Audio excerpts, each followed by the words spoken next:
Elles sont les derniers vestiges d'une gigantesque cité et d'une civilisation à l'ascension fulgurante, qui a dominé tout un continent avant de disparaître subitement. Ces pyramides détiennent le secret d'une spectaculaire histoire de grandeur et de décadence. Elles sont les témoins d'un paradis perdu, aux dessous les plus obscurs et au destin pour le moins effrayant. Pourquoi ce peuple a-t-il abandonné tout ce qu'il avait construit?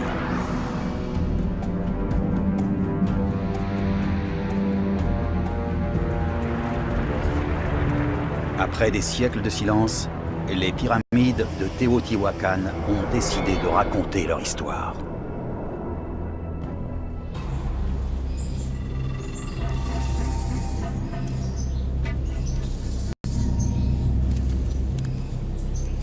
Au XIVe siècle, les Aztèques règnent sur le Mexique. C'est un peuple impitoyable qui chasse les hommes afin de les offrir en sacrifice aux divinités.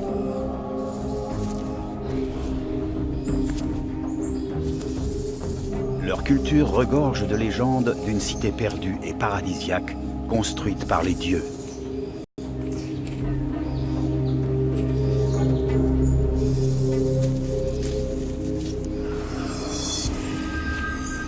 Un jour, le mythe devient réalité.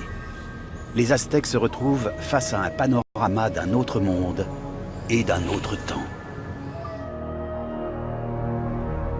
Une cité fantastique, jonchée de pyramides.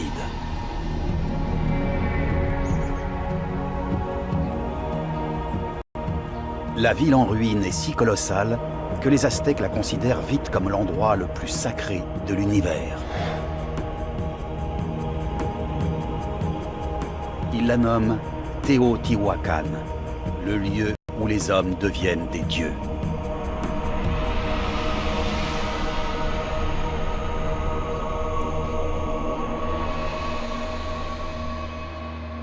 Le site a été construit pour susciter l'admiration. C'est une grille parfaite de longues artères, parsemée d'imposantes constructions de pierre s'étendant sur 20 km².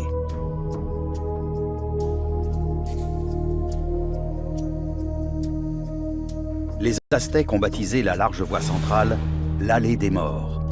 Et les deux plus grandes pyramides ont reçu des noms de corps célestes. La pyramide du Soleil et la pyramide de la Lune. De sa naissance autour du 1er siècle avant Jésus-Christ jusqu'à sa chute près de 7 siècles plus tard, Teotihuacan est la plus grande ville du continent américain. Les Aztèques ignorent qui l'a bâtie et pourquoi elle a été abandonnée. Aujourd'hui encore, c'est un mystère des plus déconcertants. Une catastrophe terrible a dû avoir lieu pour qu'une métropole aussi florissante se transforme soudain en ville fantôme.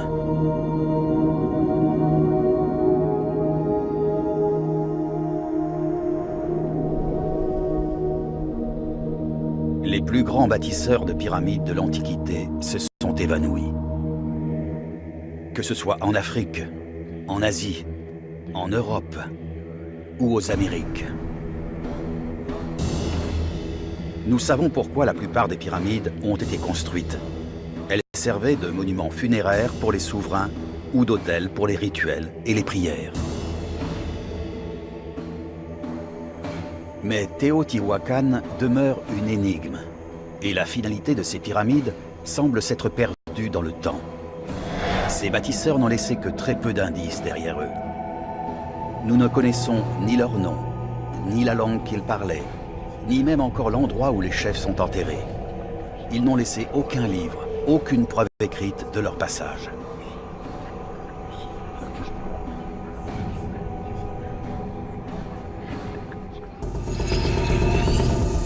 Depuis près d'un siècle, les archéologues rassemblent les indices. Plus de 900 000 tessons de poterie ont été analysés, comptabilisés, protégés et archivés.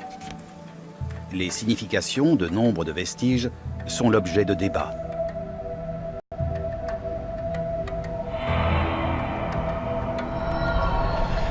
Mais de récentes fouilles révèlent enfin l'histoire de la vie et de la mort de la cité des pyramides. Teotihuacan est un lieu isolé, situé au nord de la région appelée Mésoamérique. À l'aube du premier millénaire, ce n'était qu'un village poussiéreux peuplé de cactus. Puis, soudain, presque du jour au lendemain, la population s'est élevée à des dizaines de milliers d'hommes.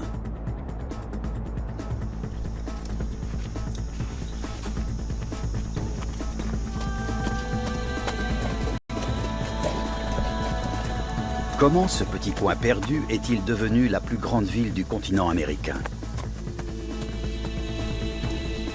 L'une des hypothèses avance que les habitants fuyaient les foudres divines.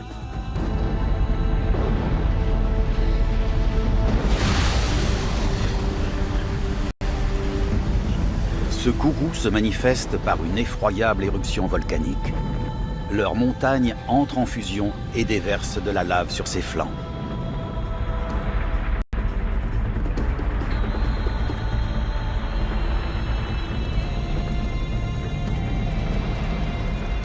Des villages entiers sont ensevelis. Les rivières sont endiguées et les champs sont détruits. Une véritable apocalypse, manifestation de la colère des dieux.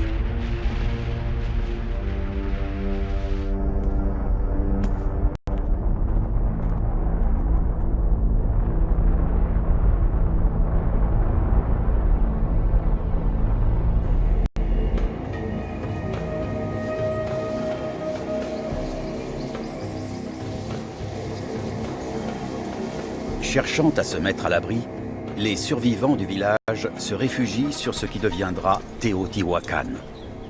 Pourquoi se sont-ils fixés à cet endroit précis, alors qu'il y avait des sites plus éloignés du volcan où la terre était plus fertile et où les précipitations étaient plus importantes?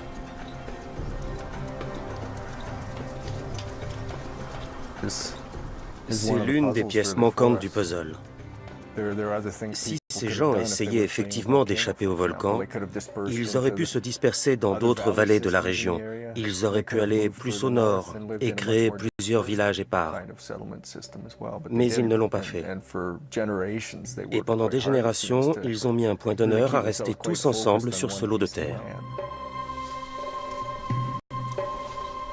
Les réfugiés ont sans doute été attirés par quelque chose. Peut-être même par une personne, un leader, qui a su leur soumettre, pendant cette éprouvante aventure, un plan de survie.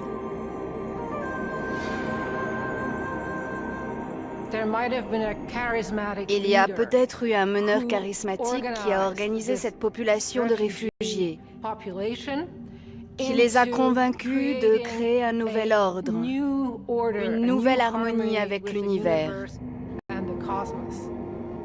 Il s'agissait sans doute de quelqu'un qui avait été choisi par les dieux et qui aurait eu des liens étonnamment privilégiés avec les forces sacrées. Mais surtout, c'était un individu qui avait un plan d'action. Le projet du nouveau chef, faire une gigantesque offrande aux dieux. À partir de la roche volcanique, cette matière même qui a tué leur famille et détruit leur village, ils vont construire de leurs mains des montagnes artificielles, des pyramides.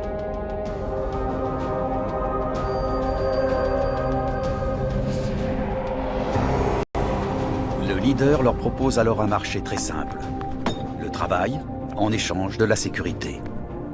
Les réfugiés se persuadent qu'un plan aussi ambitieux ne peut que fonctionner.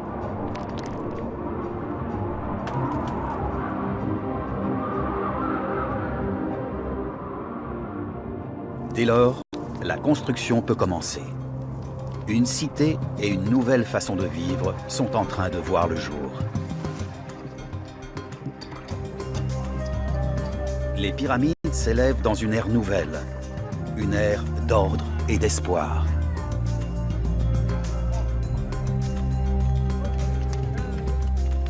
Elles ont été construites en plein optimisme.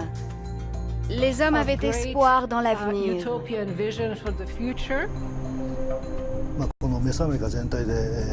C'était l'une des plus grandes cités de la Mésoamérique. Elle est vite devenue un centre de pèlerinage et un lieu saint.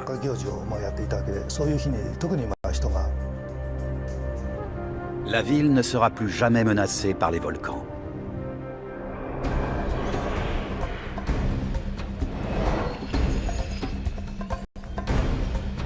Les vestiges que l'on peut admirer aujourd'hui ne sont rien à côté de la glorieuse cité qu'était alors Teotihuacan.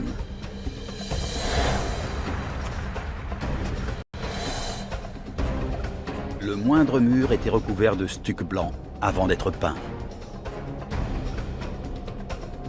La ville étincelait de rouge. Les pèlerins accouraient de toutes parts pour admirer cette somptueuse cité qui avait été construite, comme Las Vegas, le Taj Mahal ou la Tour Eiffel, pour impressionner.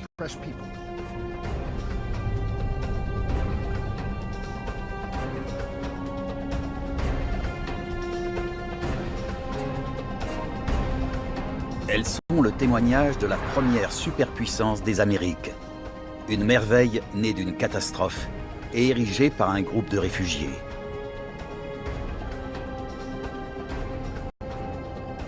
Pendant des siècles, des milliers de gens viendront vivre à l'abri de ces pyramides, jusqu'au jour où un autre désastre détruira leurs rêves. Et c'est à l'intérieur même de ces structures qu'il faut chercher l'origine de cette tragédie.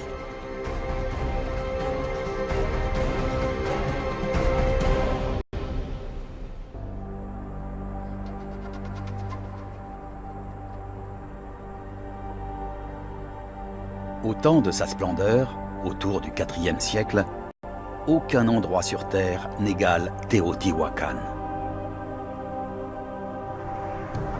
L'ancienne Égypte s'est effondrée depuis longtemps. La civilisation de la Grèce antique a disparu. Rome a été ravagée par les barbares.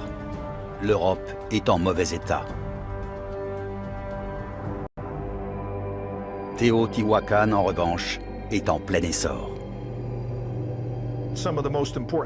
Les événements les plus importants avaient lieu ici, à Teotihuacan. La population augmente sans cesse jusqu'à atteindre 200 000 âmes. La ville ne connaît aucune rivale en Mésoamérique. Elle contrôle un territoire s'étendant de l'Arizona jusqu'au Salvador actuel. Son influence était immense et s'étendait sur toute la Mésoamérique. Certains éléments nous indiquent que Teotihuacan était connu du nord au sud, jusqu'à l'actuel Honduras, et d'est en ouest, entre les deux océans. Pour comprendre comment fonctionne cette société, il faut la comparer à une métropole moderne, comme Hong Kong, Londres ou New York.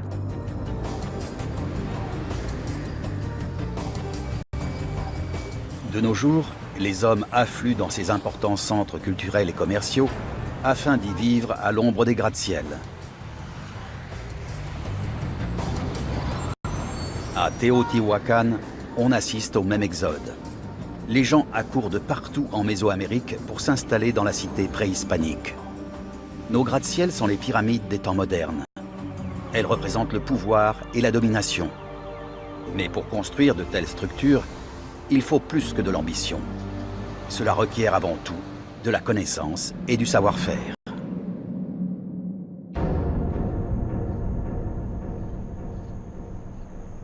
Il peut paraître impossible qu'une civilisation classique soit parvenue à ériger de telles pyramides.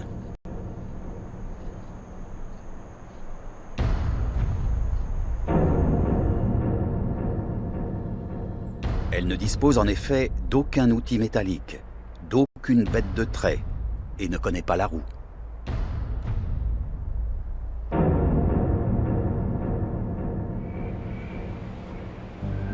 Cette énigme a inspiré les théories les plus folles concernant les bâtisseurs.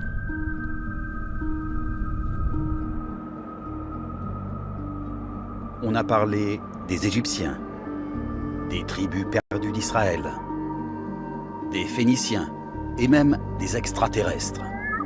Tous ont été considérés comme les bâtisseurs des pyramides, mais ces hypothèses ont toutes été écartées.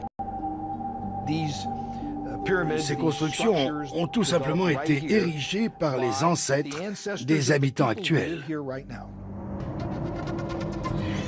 Les créateurs de Teotihuacan n'ont nul besoin d'un maçon égyptien pour leur enseigner l'art de la construction. Ils ont mis au point leur propre méthode d'ingénierie et d'architecture.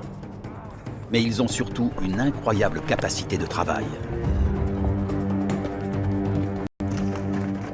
La pyramide du Soleil mesure à la base 225 mètres par 222 mètres.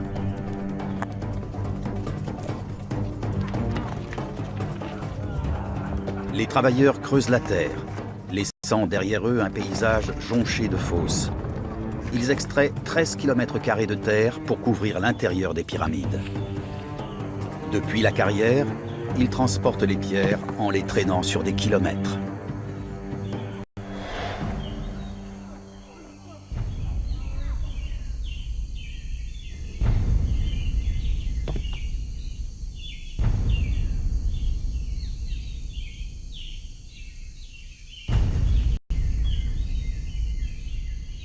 Pierre après pierre, et jour après jour, pendant des années, des générations entières ont vécu et sont mortes en construisant Teotihuacan. Un travail de longue haleine, se hissant au niveau des plus grands projets architecturaux de l'histoire de l'humanité.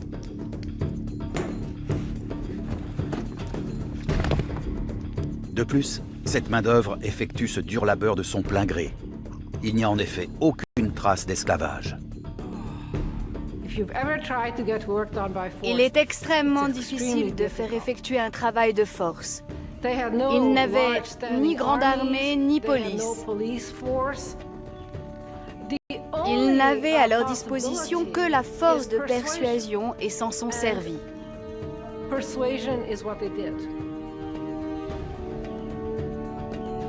L'analyse des dents et des ossements exhumés des anciennes tombes montre que les travailleurs étaient en relative bonne santé. Ils ne construisent pas les pyramides sous la direction d'un bourreau, mais parce qu'ils considèrent que c'est leur responsabilité en tant que citoyens. Ainsi, cela devient leur pyramide, leur construction.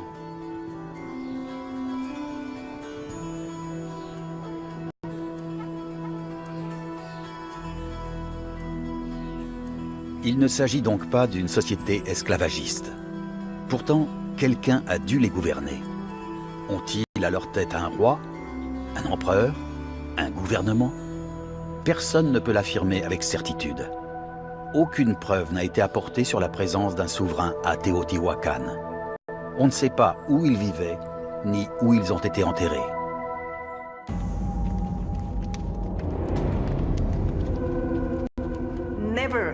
Depuis que les fouilles archéologiques ont commencé, on n'a absolument rien trouvé sur la présence d'un dirigeant. L'ambition individuelle ne semble pas avoir été mise en avant à Teotihuacan.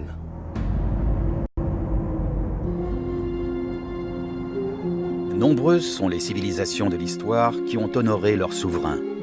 Les pyramides d'Égypte sont des monuments funéraires pour les pharaons. Les règnes des rois mayas sont gravés sur des sculptures de pierre. Les empereurs de Rome étaient hissés au rang de divinité. De nos jours encore, partout dans le monde, de gigantesques monuments sont érigés en l'honneur de ceux qui nous gouvernent.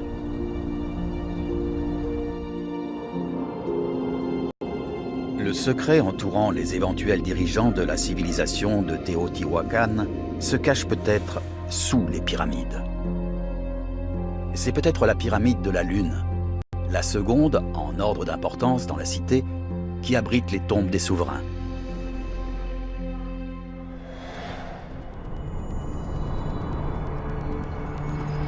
L'archéologue Saburo Sugiyama conduit les fouilles. Il est à la recherche de sépultures.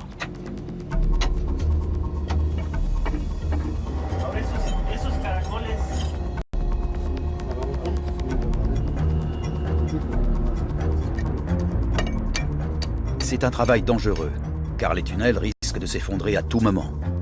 Les chercheurs s'exécutent lentement, avec soin, et en renforçant les parois. Au bout du tunnel, ils font une découverte des plus inattendues. Un mur qui s'ouvre non pas sur une tombe, mais sur une autre pyramide. La pyramide que nous pouvons admirer de nos jours en cache une autre, plus ancienne. L'archéologue continue à creuser.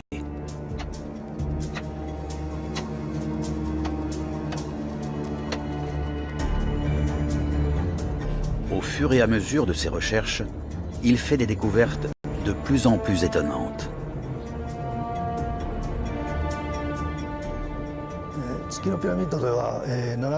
On a trouvé au total 7 constructions. La pyramide de la Lune est en fait constituée de 7 pyramides. Pourquoi ont-ils procédé de la sorte?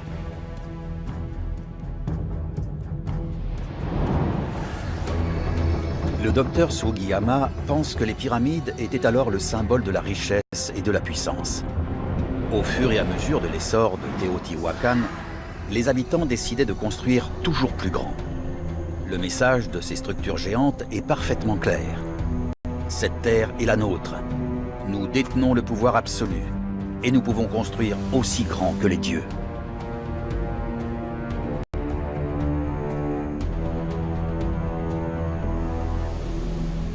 Le docteur Sugiyama est persuadé qu'un jour, il découvrira une sépulture royale et prouvera l'existence d'un souverain à Teotihuacan.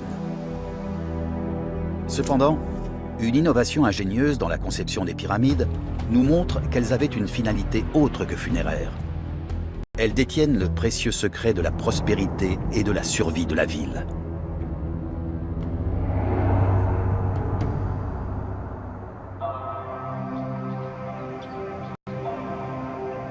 Sous la pyramide du Soleil se trouve une grotte qui s'enfonce à 103 mètres dans le cœur de la structure.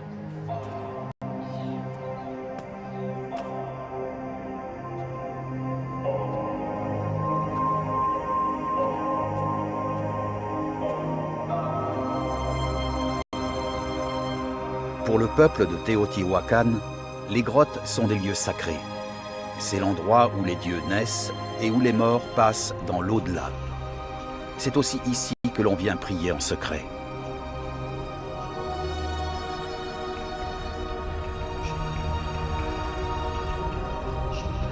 Cette grotte naturelle devait être si sacrée que la pyramide du Soleil a sans doute été construite pour la protéger.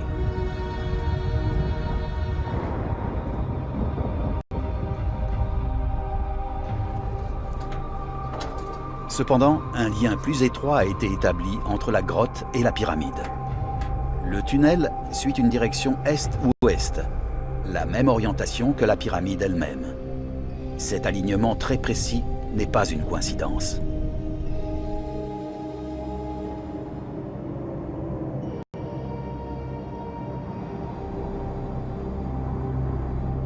L'avant de la pyramide pointe, telle une flèche géante, vers un lieu à l'horizon. Une fois par an, à cet endroit précis, une constellation appelée les 7 Sœurs apparaît dans le ciel. Cet événement signale le moment idéal pour les semences. Un signal important, car une bonne récolte signifiait la prospérité. Une mauvaise moisson, en revanche, pouvait provoquer la famine.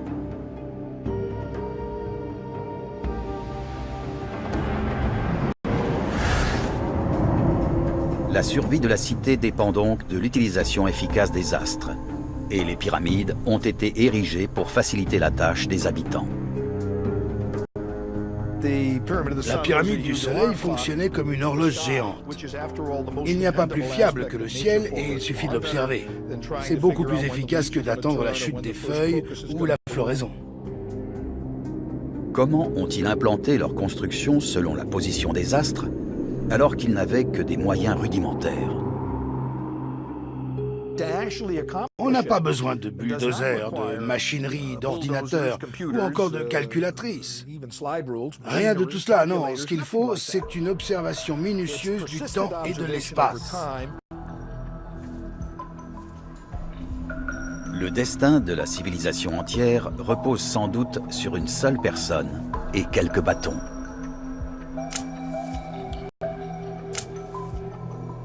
C'est aussi simple que de viser en regardant dans la mire d'un fusil. L'astronome a sans doute aligné 2 bâtons avec le soleil couchant ou les étoiles pour créer une ligne droite qui est devenue l'axe central de la pyramide.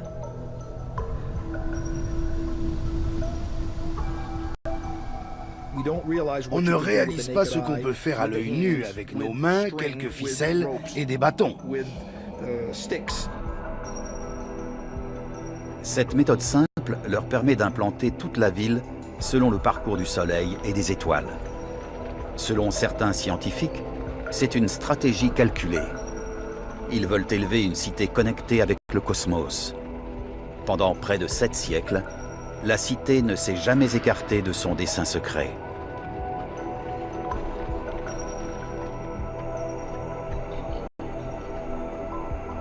Quand les habitants de Teotihuacan regardent les étoiles, la lune ou le soleil, ils croient voir les dieux. La cité vit en parfaite harmonie avec le trajet quotidien des divinités, assurant ainsi la bonne fortune de la région. Cette bonne fortune va durer des siècles.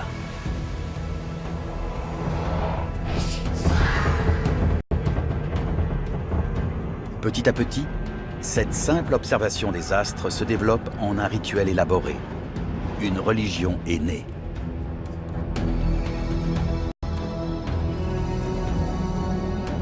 Dans les temples situés au sommet des pyramides, les religieux prient en implorant la pluie et la fertilité.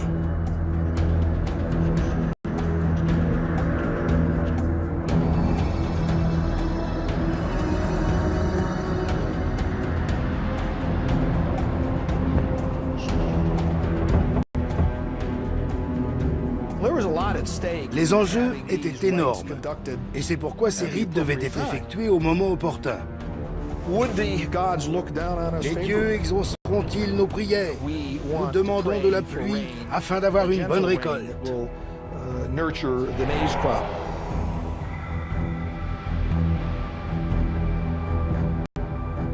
Les religieux éparpillent des graines et de l'eau en offrande aux dieux.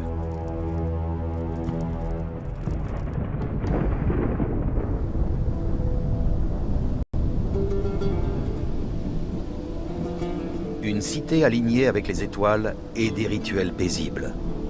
Ces éléments semblent décrire une société visant à l'harmonie et à la paix.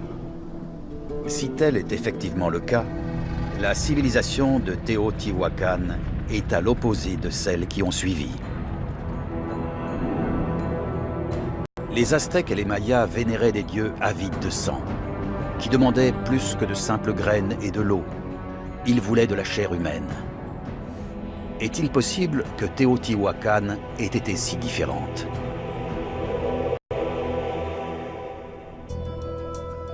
Près de 1300 ans plus tard, de nombreux visiteurs continuent à le croire.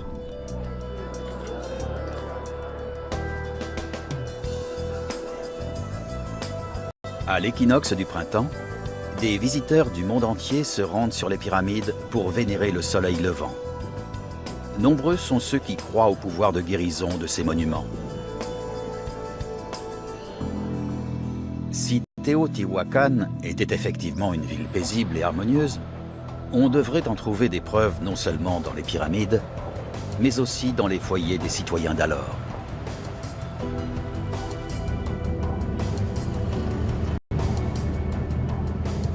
Les archéologues Jan Robertson et Luis Barba recherchent les anciennes maisons des habitants ordinaires de Teotihuacan. C'est une tâche difficile, car la plupart des habitations sont toujours sous terre. 5 villes modernes ont été construites sur les ruines de l'ancienne cité. C'est un dédale de petites rues dans lesquelles il est difficile de s'orienter.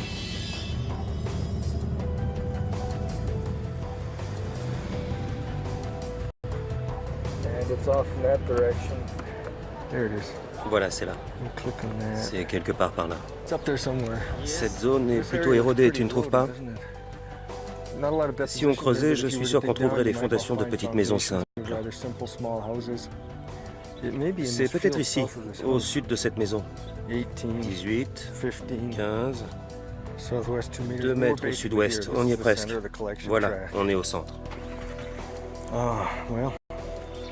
Malheureusement, leurs recherches s'avèrent souvent infructueuses. Les trésors architecturaux qu'ils cherchent sont ensevelis sous une route, un mur ou un immeuble. Mais malgré les obstacles, les scientifiques ont mis à jour un total de 800 hectares de construction de pierre. Ceci est la maison d'un constructeur de pyramides. Au temps où la plupart des humains vivaient dans des huttes de paille, les citoyens de Teotihuacan habitaient dans des complexes de pierre. Les quartiers résidentiels n'étaient pas réservés aux riches. Tous en profitaient. Teotihuacan est la seule ville classique qui construisait des habitations permanentes pour les simples citoyens.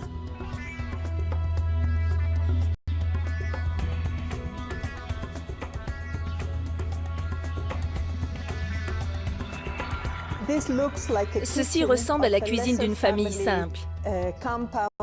La chambre se trouvait sans doute ici. Quant à cette pièce, nous ne savons pas à quoi elle pouvait servir.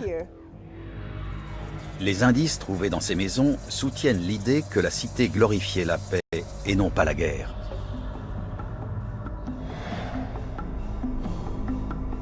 Chaque mur ou presque était recouvert de peintures murales.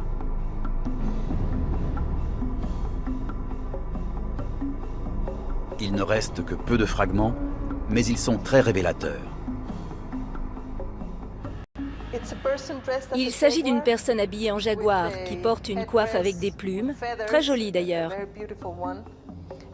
Elle est agenouillée et a un instrument dans la main qu'elle agite comme cela. Cette personne se dirige vers un temple qui est représenté ici par ce bâtiment bariolé et décoré de plumes.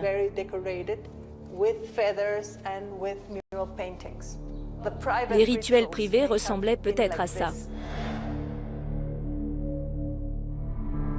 Des images de conflits et de morts ont été retrouvées. Mais le plus souvent, ils peignaient la nature, les montagnes, les fleurs, l'eau, des jardins luxuriants aux étranges créatures. Les habitants de Teotihuacan avaient-ils accompli l'impossible en créant le paradis sur Terre? Ou ces peintures murales n'étaient-elles qu'un fantasme?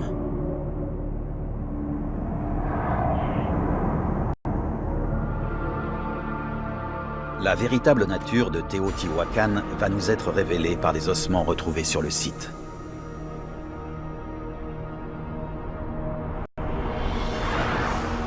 Des squelettes vont peut-être lever le voile sur les raisons de l'abandon de cette ville majestueuse par le peuple qui l'a construite.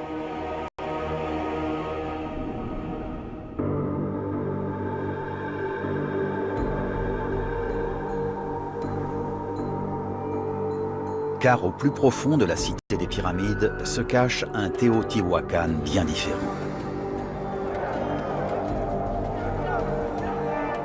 La civilisation n'était peut-être pas, après tout, moins sanguinaire que les Mayas ou les Aztèques. Elle a, elle aussi, un passé sombre et sanglant.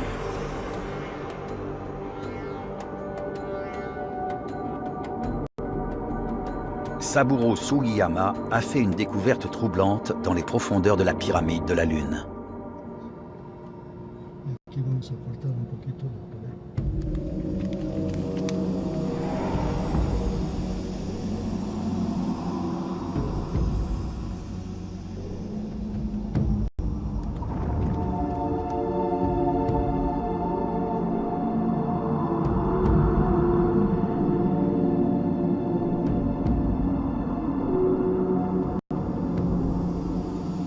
Des ossements humains éparpillés en désordre et recouverts de poussière.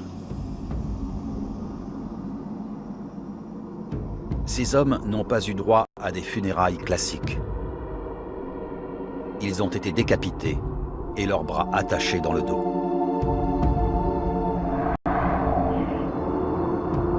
Un événement obscur et violent s'est passé ici. Cette découverte ne cadre pas avec l'image de la sérénité qui caractérisait Teotihuacan jusqu'alors. Les os sont enveloppés avec soin et envoyés au laboratoire. L'anthropologue Michael Spence pense pouvoir déterminer, en étudiant ces squelettes, comment ces hommes sont morts. Les fractures, la taille et la forme des os donnent des indications précieuses.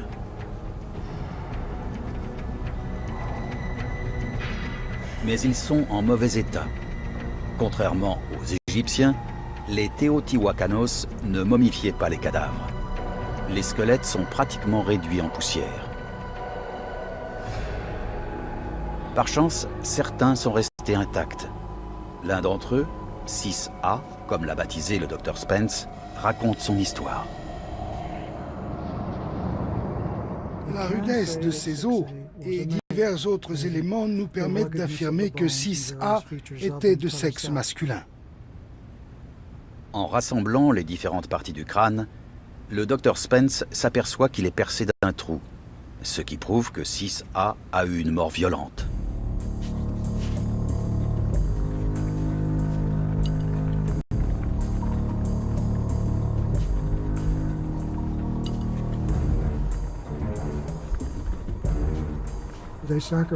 Il a été attaché et frappé au moins 2 fois en guise de sacrifice.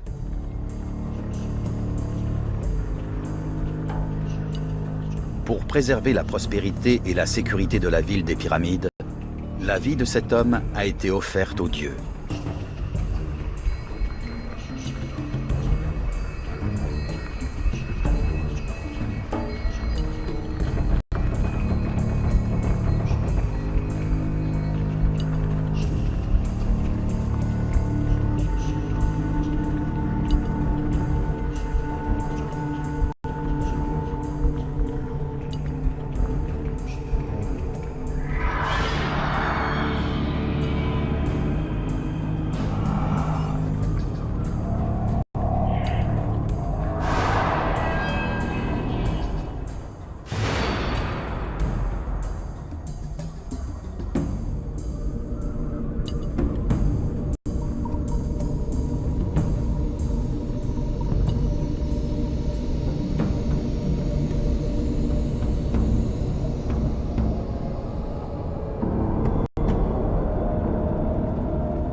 A ne fut pas le seul.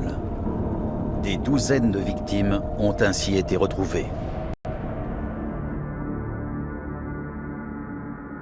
Teotihuacan n'était donc pas une terre paradisiaque où régnait la paix et l'harmonie. Son succès avait un prix, et la monnaie d'échange était le sang humain.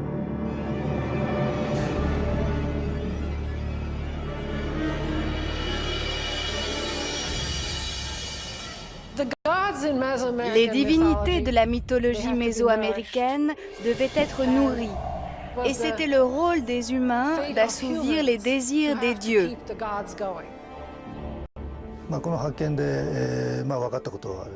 Cette découverte a prouvé que Teotihuacan n'était pas la ville paisible que nous avions cru qu'elle était. On sait maintenant qu'elle a connu de nombreuses guerres. Les gens qu'on sacrifiait étaient des prisonniers capturés lors de batailles. Les habitants apaisaient leurs dieux avec le sang des vaincus. La couleur rouge de la ville prend désormais une toute autre signification. Ces sacrifices semblent porter leurs fruits. La cité prospère pendant des centaines d'années. Mais alors qu'elle est à son apogée, quelque chose tourne mal. Le sang ne suffit plus et les dieux trahissent leurs adeptes. Tout ce qu'elle est devenue va être détruit à tout jamais. Comment est-ce arrivé? Qu'est-ce qui a tué Teotihuacan?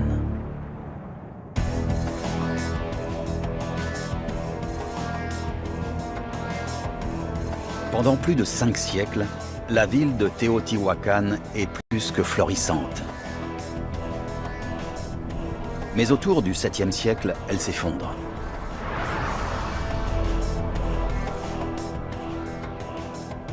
Le centre cérémoniel de la ville est abandonné, pour des raisons mystérieuses qui hantent aujourd'hui encore les nombreux visiteurs.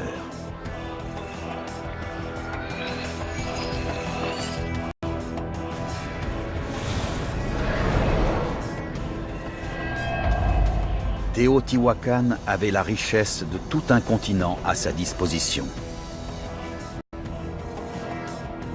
Comment a-t-elle pu s'effondrer complètement?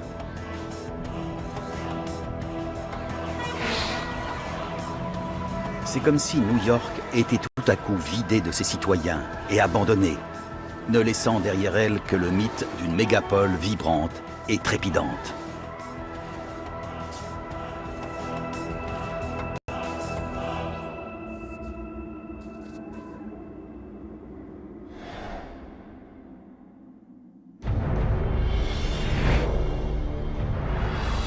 La disparition des constructeurs de pyramides est un mystère qui peut être résolu grâce à de très petits indices. Il ne s'agit pas des pyramides elles-mêmes, mais de dents retrouvées dans d'anciennes sépultures. Il est déjà arrivé qu'on écarte une théorie sur l'effondrement d'une civilisation parce que l'étude des dents ne corroborait pas cette théorie. Les dents sont l'un des meilleurs moyens de juger de la santé d'un individu. Des dents fortes signifient... Dans les dernières années, la santé des habitants avait décliné.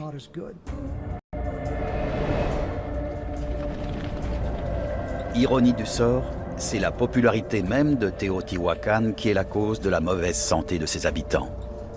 La population est devenue trop importante. La ville est un dédale de rues encombrées, où grouillent les maladies et les eaux usées. Il n'y a plus assez d'eau potable, plus assez de nourriture. L'espérance de vie s'est écourtée.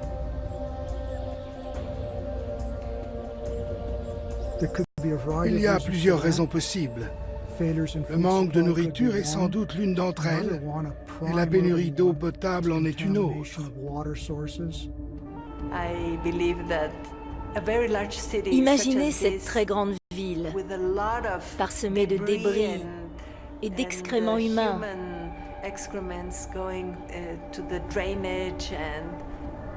Ce n'était pas très hygiénique. Les pyramides sont victimes de leur succès. Des tensions se font sentir. La ville atteint sa capacité maximum. Ce bâtiment abritait une armée, signe que les chefs ont ressenti le besoin de se protéger contre l'invasion, ou peut-être même contre leurs propres citoyens.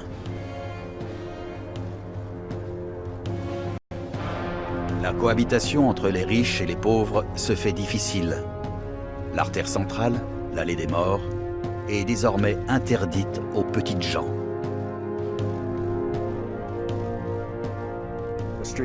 L'allée des morts était réservée à l'élite de Teotihuacan.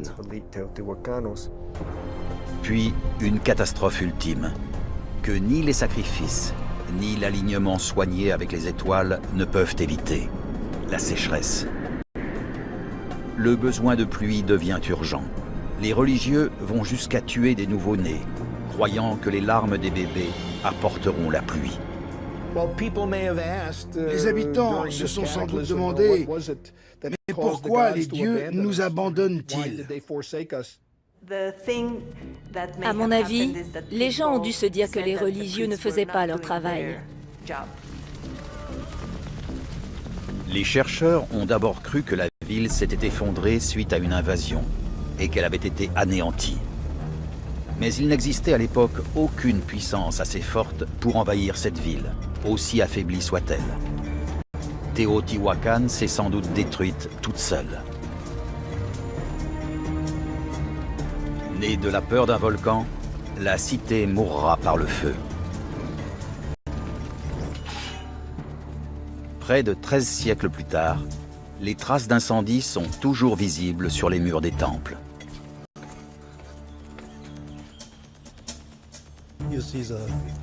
Vous voyez les traces de feu là-bas? Les flammes étaient tellement puissantes qu'elles ont noirci la pierre. Ça ne fait aucun doute. Le temple a été gravement touché.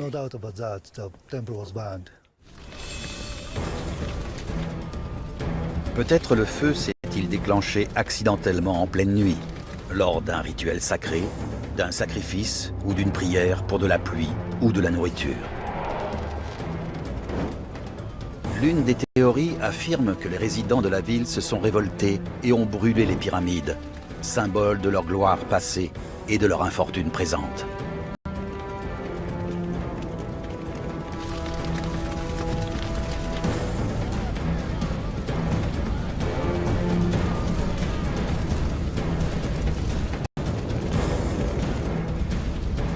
Ce geste extrême est le signe d'une population désespérée et qui correspondrait de nos jours aux catholiques mettant le feu au Vatican.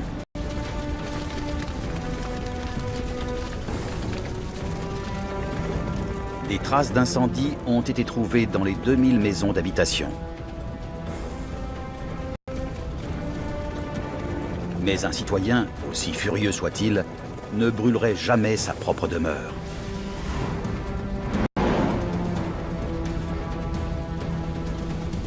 Une autre hypothèse, plus étrange et plus terrifiante, a été avancée. Les chercheurs ont trouvé des restes de planches de bois empilées dans les ruines des temples, qui montrent qu'un immense bûcher avait été installé. Or, ce n'est pas le genre d'acte qu'on a le temps d'effectuer lors d'un soulèvement. Ces incendies ont été prémédités. Le coupable est peut-être la plus haute personnalité du clergé, celui-là même qui veillait au désir des dieux.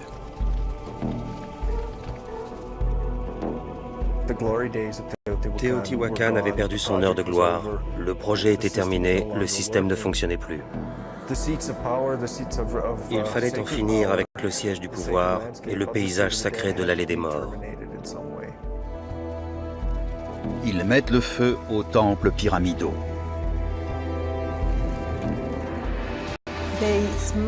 Ils ont brisé les sculptures de leurs dieux. Les religieux coupent pour toujours les liens sacrés entre la ville et le ciel. Tel un volcan en fusion, les pyramides envoient par leurs flammes un dernier message aux dieux. Teotihuacan est morte.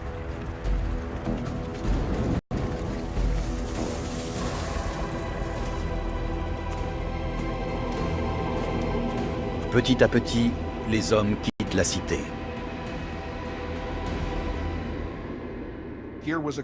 Cette culture a dominé les Amériques pendant près d'un millénaire et tout à coup, elle disparaît. Elle a occupé la place centrale pendant tellement longtemps. Et tout à coup, elle tombe, elle s'effondre en prenant soin de nous laisser un témoignage de sa gloire. Mais même morte, la ville continue à exercer son influence dans tout le continent américain et dans le temps. Cette cité mystérieuse, que l'on a prise pour le Jardin d'Éden, a sans doute été le point de départ des rituels adoptés par les civilisations à venir. Les dieux de Teotihuacan sont devenus ceux des Aztèques. On sait à présent, même si ce n'était pas le paradis, qu'il n'y avait aucun endroit pareil sur Terre. Pour la première fois dans l'histoire des Amériques, les hommes se sont organisés en société pour construire une métropole et y vivre. Ils ont bâti certains des plus grands édifices sacrés. Ce fut une aventure glorieuse qui a duré des siècles.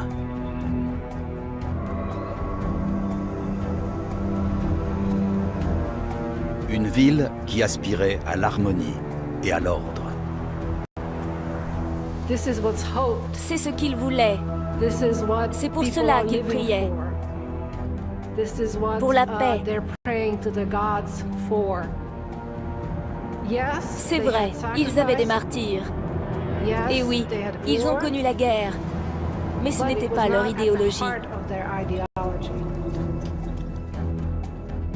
On ignore toujours comment ils s'appelaient, quelle langue ils parlaient, et l'endroit où sont enterrés leurs souverains. Il ne reste que des pierres, des millions de pierres formant des monuments colossaux. Souvenirs d'une ville et d'une civilisation qui se sont évanouies dans le temps.